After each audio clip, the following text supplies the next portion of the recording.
So I was thinking a couple of weeks ago about, I set out to do something during the day and I didn't get it done. And I was discouraged by that. I was like, had this attitude of like, I wanted to throw it all out the window because I wasn't able to achieve it. That got me really thinking about this idea about changing the time frame. So the 24-hour cycle is embedded in us from like the solar cycle, the sun going around the earth, or the earth going around the sun, or the earth rotating. So we're based, there's this rhythm that's based on our human and our species that we wake up with the sun, go to bed with the sun, sort of thing. But our modern society's changed a lot, and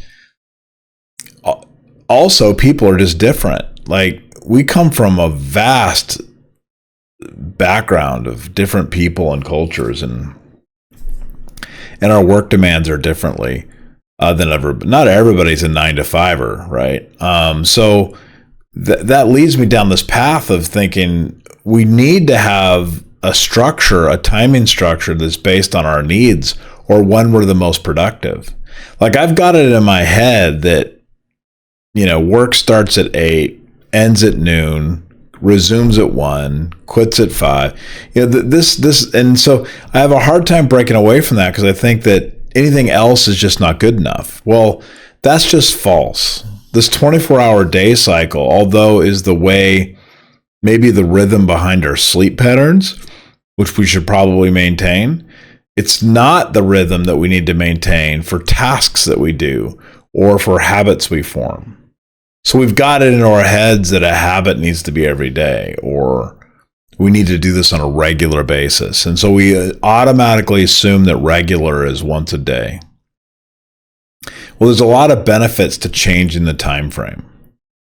If you change your time frame to be something that is non-24/7, non-24-hour clock cycle, change it to what works for you.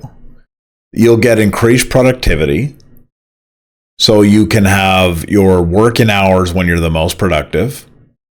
The things that take the less amount of thinking, you can put in the harder times, and the things that require a lot of concentrated effort, put in the good times.